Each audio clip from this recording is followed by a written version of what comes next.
I'm Eric Anderson. Tonight on KPBS Evening Edition, Jerry Brown makes history, sworn in as governor for a record fourth term.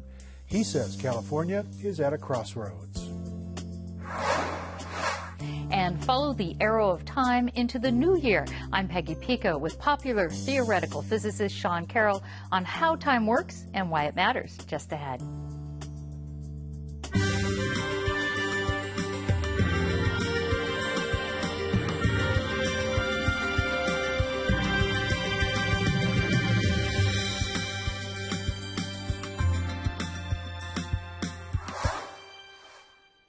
Good evening. Thanks for joining us. Dwayne Brown is off tonight. Jerry Brown made history today when he was sworn in for his fourth term as governor of California. The 76-year-old Democrat told the audience at his inauguration that California is at a crossroads, and he said state workers need to start pre-funding retiree health care obligations. He also asked for spending on crumbling infrastructure, and he talked about the state's obligation to higher education. California is blessed with a rich and diverse system. Its many elements serve a vast diversity of talents and interests. While excellence is their business, affordability and timely completion is their imperative. And as I've said before, I'll not make the students of California the default financiers of our colleges and universities. The governor also challenged the state to set 3 new environmental goals for 2030 and beyond. Increase from 1/3 to 50% our electricity derived from renewable sources.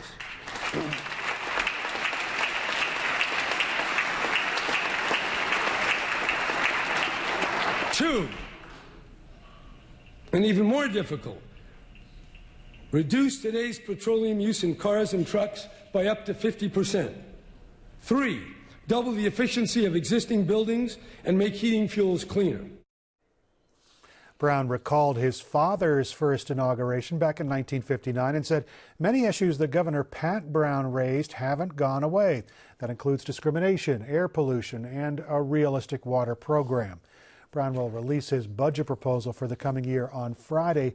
It's expected to include major decisions on higher education funding and likely using a record influx of tax revenue to pay down debt service and retirement obligations. Tomorrow, Brown will be in Fresno for the groundbreaking on California's high-speed rail project. Work is already 2 years behind schedule. Now, the bullet train has faced legal challenges and controversy over its $68 billion price tag. The first phase of the project will cover 29 miles in the Central Valley. Project backers say it will eventually run from San Francisco to San Diego. The bullet train concept was initially raised during Brown's first term as governor. A new pro football stadium in Los Angeles is another idea that's been around for years, but for the first time, a team owner is behind a proposal. The owner of the St. Louis Rams plans to build a stadium in Inglewood. It's part of a huge development at the site of the former Hollywood Park racetrack. The developers say they won't use any tax dollars, but they're not saying whether the Rams would be the team that would move in. County Supervisor Ron Roberts wants to team up with the city of San Diego to get a new Charger stadium here.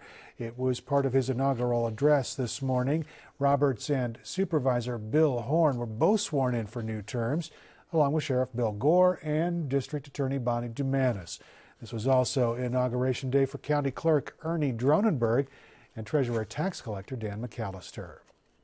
Chula Vista is 1 seat away from a fully staffed city council. An open spot remains after Councilwoman Mary Salas was elected mayor back in November.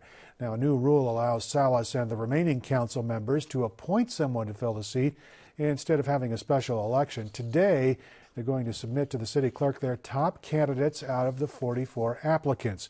Salas says she is looking for someone who will work well with the council, but also someone who will get things done. There's so many good projects going on in Chula Vista. I really want somebody to serve that can hit the ground running, that knows the issues and knows what's facing the city of Chula Vista ahead. Salas says they must approve one candidate by at least 3 votes before January 23rd. If not, a special election will be required, and that can cost the city up to $500,000. Congress goes back to work in Washington tomorrow with Republicans in charge of both houses. The first item on their agenda expected to be the Keystone LX pipeline. Other priorities include changes to the Affordable Care Act and efforts to block President Barack Obama's executive actions on immigration. Tomorrow, President Barack Obama will meet with Mexican President Enrique Peña Nieto. The White House schedule says they'll discuss strengthening the strategic partnership between the two countries. That's expected to include a discussion of immigration and drug enforcement. The U.S. has also offered to help investigate the disappearance of 43 college students last fall. Mexican officials say the body of one has been found, but the others are still missing. Investigators are asking the public for help in solving the death of a baby found in an Imperial Beach dumpster. 3-week-old Eliza De La Cruz was kidnapped Saturday in Long Beach. Her parents and her uncle had been shot. So far, there is no word about a motive. A California prison worker is suing the state corrections department, saying he was harassed at work because of his race and religion. El Sadiq El Hindi fled the violence of Sudan when he was 19. He says when his co-workers at the prison in Sacramento learned that he was a practicing Muslim, they began to bully him. I have no other choice but to go this route and try to find some relief and some resolution, because otherwise it is just going to happen to other Muslims or other people with accent. My accent was joked about, my color was joked about, the N-word is normally used there.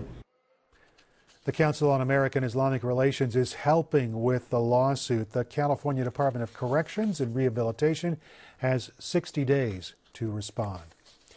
You may have noticed gas prices inching up just a little over the past couple of days. They've gone up about 2 cents a gallon since Friday. Now, the increase is connected to the state's cap and trade program, which started covering gasoline on Thursday. A gallon of regular is still about $1 less than it was at this time last year.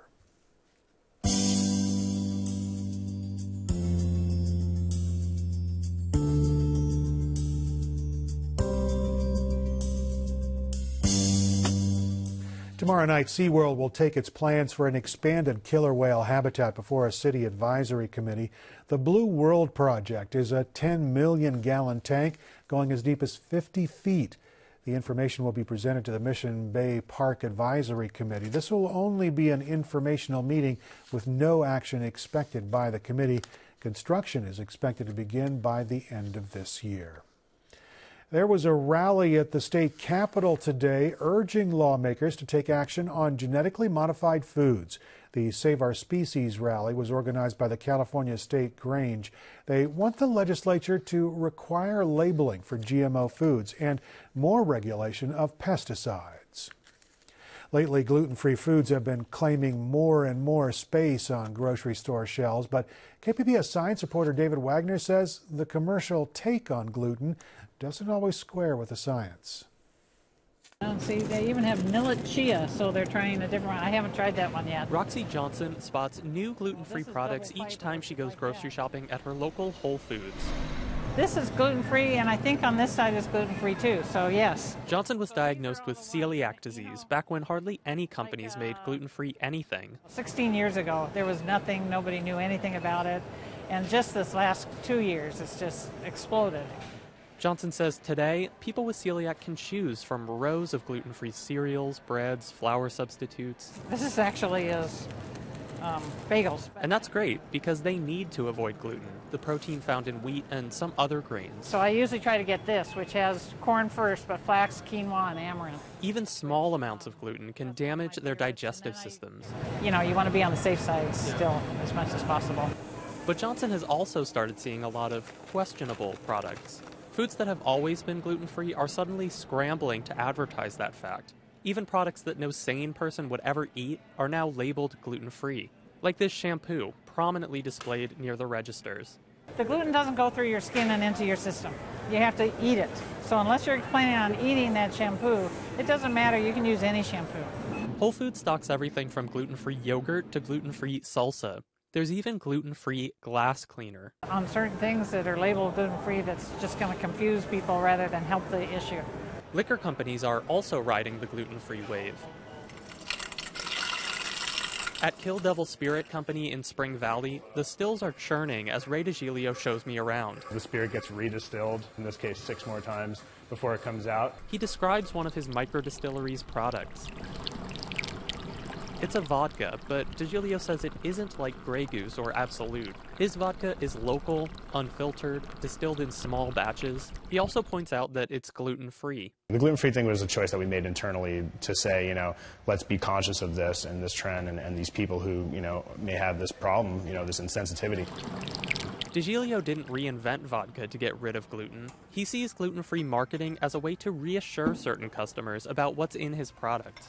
Arguably, all vodkas could be gluten-free, but it's just better to make sure that you don't have anything in there and kind of lean to that side of it, When it's that degree of alcohol, gluten is insoluble in alcohol. Dr. Sheila Crow of the UC San Diego School of Medicine says some gluten-free marketing has gone too far. I think now it has become overkill. For most of us, Dr. Crow says there's no clear scientific reason to abstain from gluten. For the 1% of Americans suffering from celiac, the science is clear. Gluten is the culprit and needs to be cut out. But even for those with a different condition called gluten sensitivity, researchers still aren't really sure it's gluten that's actually causing their headaches, upset stomachs, and other symptoms. The science behind non-celiac gluten sensitivity is limited at the present time. In some instances, it's not probably the gluten, it may be the wheat starch causing the symptoms. In other people, it may be nothing to do with the wheat. They may have other problems, such as some of them have lactose intolerance. Dr. Crow thinks sometimes gluten is unfairly singled out. She remembers Thanksgiving, when she and her husband encountered a gluten-free turkey. It struck us as very funny that you would advertise a turkey, a piece of meat, as being gluten-free. Dr. Crow eats gluten, quite regularly, she admits, but she knows wherever it's coming from, she's not getting her gluten from glass cleaner. David Wagner, KPBS News. San Diego County plans to give out about 2,000 car seats this year to low-income families. The county is using a $245,000 grant from the California Office of Traffic Safety. Now, the money will also pay for an education campaign on what car seats to buy and how to install them. State law requires car seats for children age 8 and younger who are shorter than 4 feet 9 inches. We have information on how to request a car seat on our website, kpbs.org. I'm Hari Srinivasan. On the next News Hour, we'll have an on-the-scene report from the first day of jury selection in the Boston Marathon bombing trial. That's Monday on the PBS News Hour. After saying goodbye to 2014 and hello to the new year, Peggy Pico takes a few minutes to explore what's called the arrow of time and what the universe can teach us about moving forward.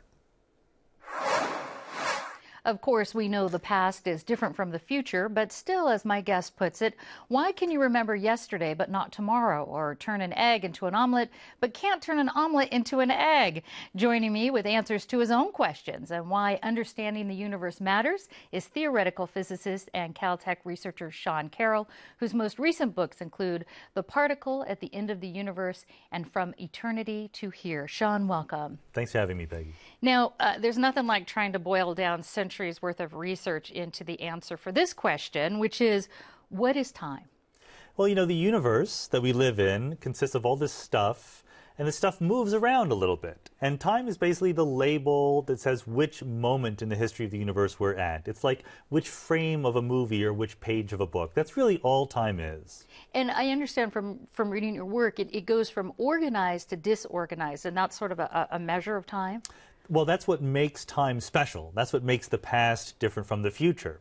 We scientists talk about entropy, the disorderliness of the universe, and the universe left to its own devices becomes more disorderly. Entropy increases, and we think that that one fact, the fact that entropy goes up and the universe becomes messier, is the total difference between the past and the future. Now, you used the example of, you have used the example of when you drop or scatter a deck of cards, that it never spontaneously goes the other way. It goes from organized to disorganized. This is completely distressing news to people like me who spend their life trying to create order in everyday ways. But there is some solace in there. There is some order in something you call the arrow of time. What is that? Well, the arrow of time is just that fact that the universe has a direction in time, as opposed to in space. If you were out there in the stars, in a spacesuit, there would be no difference between one direction or another. But in the one direction of time, we all know which direction is yesterday and which one is tomorrow. And that's kind of a mystery to scientists. We can explain how it works. We don't quite yet know why it is like that. Well, this can be really heady stuff. You're making it quite simple. You've been on Nova, the Colbert Report. You're popular on social media for making this really accessible. But why should just the average person care about the Big Bang Theory, the universe, or the arrow of time? You know, when we're 6 years old, we all care about this stuff, right? Kids know that the universe is an interesting, fascinating, exciting place, and they ask questions. Why is it like that? And so I'm not saying that we should invent some new passion for understanding the universe. We should just remember that we do care about it. It's kind of beaten out of us when we go through high school and get jobs and things like that. I think that everyone should share in the passion of figuring out how stuff works. Well, speaking of high school, when it comes to teaching physics, many people would kind of yawn and say, well, this was terribly boring. Do you think that physics in high school or science in high school should be taught differently, and if so, how? I think it should be. I'm not a real expert, and I have great respect for the teachers who do a good job, but I think there should be a lot more emphasis on the method of science, the way that we figure things out, rather than just on the facts that we get at the answers. I think that in the modern technological era, we can be able to use the internet and video games and all sorts of wonderful ways to teach people the puzzle-solving skills that make them think like scientists. Why is it important for us to think like scientists? Well, we live in a world that's governed by science, right? Not only the physical world that obeys the laws of nature, but our social world, our human world is extremely influenced by science now. It is the best lens we have with which to view how the world works. And I think that everyone should play a part in figuring that out. I agree with that because I particularly like it. Now, tonight you're giving a lecture at the Reuben H. Fleet Science Center. How are audiences, how do they actually typically respond to your lectures and to these conversations? Well, there are audiences that came to hear me, so it's a selected group, but they love it. I think that there's no reason why, even if you're not a professional scientist, you can't follow along with what science is doing. I think that I want to live in a world where after work, people get off a long day at work, they go to the bar, they have a drink, and they talk about their favorite interpretation of quantum mechanics. Okay. All right. What do you think it'll take to advance this sort of a beer after work talking about science, or sort of make this part of the public domain or conversation, sort of advancing science that way? A lot of it is that we come across as very intimidating sometimes when we talk about science. A lot of it is that people had bad experiences back in high school in their physics class. A lot of it is that we talk about the end result and we don't talk enough about the human side of science. I think that, for example, things like the Big Bang Theory TV show have done a great positive service because now people know what a theoretical physicist is, right, and they didn't know before. And the more they know that physicists are just people trying to figure things out, the more interested they will be in the physics itself. All right. Theoretical physicist Sean Carroll, thanks so much. Thank you. You can walk the leafy streets of upscale Kensington, and you can't help but notice the ubiquitous, whimsical sidewalk paintings. KPBS reporter Claire Tregeser caught up with the man responsible for that art. In just a few blocks up and down Adams Avenue, you see them everywhere. There's a cup and saucer outside Kensington Cafe, a frowning, fluffy white dog at the corner of Van Dyke Ave, a lighthouse on an ocean bluff. These brightly colored pictures are painted right on the sidewalk, and they're all the work of one man. So I'm completely 100% self-taught, and I earn while I learn. That was my motto. Bernard goes only by his first name because he worries the name Muhammad will scare people off. As you'll hear, his story is in some ways a sad one, but he's also created a trend that is unique to Kensington. He lives far away down in Chula Vista, but he's made his mark on the walkable streets of this wealthy community with his doormat-sized pictures on the sidewalk. This is birthed out of being desperate. The story of the painting starts way back, 40 years ago, when Bernard was in college. His roommates were going door to door, offering to spray paint people's address numbers onto their curbs. Bernard joined them and soon was using the fees to make ends meet between other jobs. A couple of years later, I was waiting for a bus and I left the toolkit, if you call it a curb kit, and I left it on the bus stop, and and went home. And when I came back to get it, it was gone. Without his spray painting kit, Bernard improvised, taking an old paintbrush and some paint he found in a dumpster and offering to hand paint residents' curb numbers. First, it was so terrible. I'd probably charge the people $1.50 for them. But then when I earned enough money to get my curb kit back, I became efficient at doing them, and I saw an opportunity to charge more and earn more money by offering a hand-painted custom sign. It grew from there. One day, someone asked him to paint a palm tree along with the street number. So I said, well, I never did any actual painting. And so now I'm thinking art and trying to be creative, and I'm having fun with it. Then Bernard scaled up. He knocked on the door of Benny Brunetto, who owns a large stone house on the corner of Adams Avenue and North Talmadge Drive. One day we were at home and we got a knock on the door, and it was Bernard. And he told us that he'd like to paint a picture of our house on the sidewalk. And I was a little skeptical because we've never seen this done in our neighborhood. So Bernard told me that he'll paint it, and if we don't like it, we don't have to pay for it. Bernard began what has now become his method. He sketched the house on paper, then began drawing on a base layer of paint on the sidewalk. I would put the blue sky down first, and then I would work on the roof of the house and in the frame of the house. I'd come out every hour to see how he was coming along. And I thought to myself, it doesn't look too good, so I don't think I'm going to have to be painting for this painting. But little by little, it really started coming in, and I was very happy with the results. From then on, Bernard specialized in painting portraits of homes on the sidewalks in front of the homes. It seems like an odd idea, but he says it fits the neighborhood. There are two-bedroom homes that sell for about $1 million. So there's a certain client that appreciate art.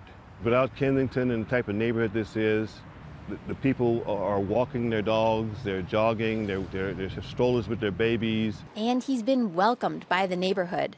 His paintings are on city sidewalks, which might technically require a permit, but nobody has complained. Often pulling the neighbors next door out of their homes. That's when I know I got them. Bernard now charges $100 to $500 for a painting and might take a day or more to finish a complicated one. But recently, Bernard has been having some trouble. He's collected money to do a few paintings or touch up his old work and then hasn't shown up for the job. I have a mortgage, and sometimes it's a choice between getting back to folks that already paid and or have my electricity turned off. And so it's just... And so, yes. How much are you going to charge us? Just come back and finish it. I'm going to come by tomorrow. Throw an extra $50 in there, make it a $100 redo, which means I will totally redo the whole thing. Bernard's only source of income these days is his painting, but his car is broken down. He's been having family health issues, and he says he may need some help with his business. I'm looking for a partner, an artist who would like to bring it into other neighborhoods, taking it to the next level. I'm having growing pains here. Bernard didn't have enough paint that day, so he came back later to finish the job. Claire Tregesser, KPBS News. KPBS video journalist Nick McVicker helped put that story together. We'll have a gallery of the sidewalk paintings at kpbs.org. Less than 3 weeks ago, we had really cold temperatures and snow in some parts of the county. Tomorrow, it's going to be pretty warm around here. The forecast high for the coast is 76 degrees. That's at the coast. Temperatures dropping again, though, starting on Wednesday. Low 80s expected in the inland valleys with partly cloudy skies, and then we'll see the temperatures drop off again as we get more seasonable into the low 70s. There will be sunshine up in the mountains tomorrow and Wednesday. Temperatures in the upper 50s and low 60s, so all that snow that was up there is going to be gone. And if you're thinking about the desert, well, going to be in the low 70s for the next couple of days out there. Recapping tonight's top story, California Governor Jerry Brown made history, taking the oath of office for a record 4th time today, almost 40 years to the day since he was sworn in for the first time.